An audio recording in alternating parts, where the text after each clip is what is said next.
Breaking news. Party ఫిరాయింపు ఎమ్మెల్యేల కేసులో కొత్త పరిణామం వెలుగు చూసింది. పార్టీ మారిన ఎమ్మెల్యేలు సమర్పించిన కౌంటర్ రిప్లైను అసెంబ్లీ కార్యదర్శి స్వీకరించారు. 3 రోజుల్లో రీజాయిండర్ ఇవ్వాలని పిటిషనర్లకు ఆదేశాలు ఇచ్చారు. సుప్రీంకోర్టు ఆదేశాల కారణంగా సమయం పొడిగింపునకు అనుమతి లేదని అసెంబ్లీ కార్యదర్శి తెలిపారు. అనర్హత పిటిషన్పై తుది నిర్ణయం కోసం రాజకీయ వర్గాలు ఆసక్తిగా ఎదురుచూస్తున్నాయి.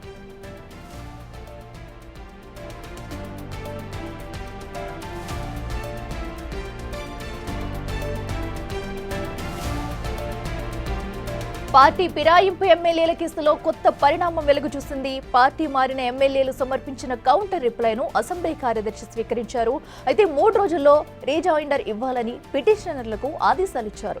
సుప్రీంకోర్టు ఆదేశాల కారణంగా సమయం పొడిగింపునకు అనుమతి లేదని అసెంబ్లీ కార్యదర్శి తెలిపారు. అనర్హత పిటిషన్పై తుది నిర్ణయం కోసం రాజకీయ వర్గాలు ఆసక్తిగా ఎదురుచూస్తున్నాయి.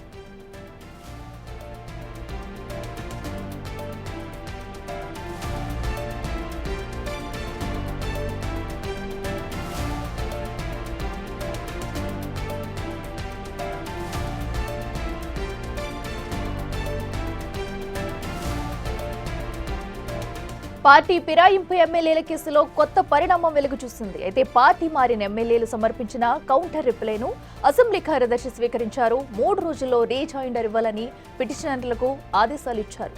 సుప్రీంకోర్టు ఆదేశాల కారణంగా సమయం పొడిగింపునకు అనుమతి లేదని అసెంబ్లీ కార్యదర్శి తెలిపారు. అనర్హత పిటిషన్పై తుది నిర్ణయం కోసం రాజకీయ వర్గాలు ఆసక్తిగా ఎదురుచూస్తున్నాయి. ఇదే అంశానికి సంబంధించి మరింత సమాచారం మా ప్రతినిధి హేమ అందిస్తారు. హేమ, చెప్పండి, ఇప్పుడైతే ఈ పార్టీ ఫిరాయించిన ఎమ్మెల్యేల కేసులో ఎలాంటి నిర్ణయం తీసుకునే అవకాశం ఉందనుకోవచ్చు? దీనిపై తాజా పరిణామాలేంటి? ప్రస్తుతం తెలంగాణ రాష్ట్ర వ్యాప్తంగా సంచలనం రేపుతున్నటువంటి అంశం పార్టీ ఫిరాయింపులకు సంబంధించినటువంటి ఎమ్మెల్యేల ఏదైతే దానికి సంబంధించినటువంటి పరిణామం. అయితే గతంలో బీఆర్ఎస్ టికెట్ తీసుకొని గెలిచినటువంటి ఎమ్మెల్యేలు రాష్ట్రంలో కాంగ్రెస్ ప్రభుత్వం ఏర్పడిన తర్వాత 10 మంది కాంగ్రెస్ తీర్థం పుచ్చుకున్నారు. అయితే వాళ్లకు సంబంధించినటువంటి అర్హత ఏదైతే ఉంటుందో వెంటనే దాన్ని డిస్క్వాలిఫై చేయాలి అంటూ కూడా బీఆర్ఎస్ నేతలు హైకోర్టుని ఆశ్రయించారు. హైకోర్టు ఇటు స్పీకర్ నిర్ణయమే తీసుకోవచ్చు అంటూ కూడా స్పీకర్ నిర్ణయానికి వదిలేసింది.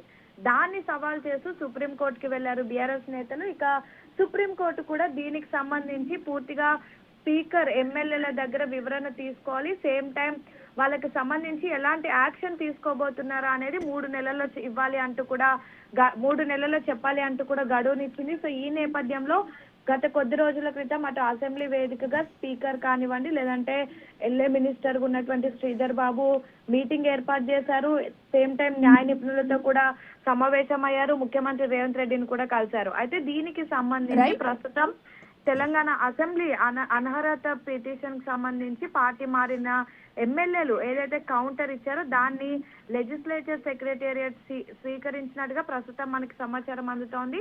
దీనికి సంబంధించి 3 రోజుల్లో రీజాయిండర్ ఏదైతే ఉంటుందో అది సమర్పించాలి అంటూ కూడా కార్యదర్శి ఆదేశాలు జారీ చేశారు. సేమ్ టైం సుప్రీంకోర్టు ఆదేశాల కారణంగా సమయం పొడిగింపుకు అనుమతి లేదు. సో తక్షణమే దీనికి సంబంధించినటువంటి రిప్లై ఇవ్వాలని కూడా కోరినట్టుగా తెలుస్తోంది. సో చూడాలి మరి దీనిపైన ఎమ్మెల్యేలు ఏ విధంగా ముందుకు వెళ్తారు, అనంతరం దీనిపైన స్పీకర్ ఎలాంటి నిర్ణయం తీసుకుంటారు అనేది మాత్రం వేచి చూడాలి. Akhila. Right Hema, thank you.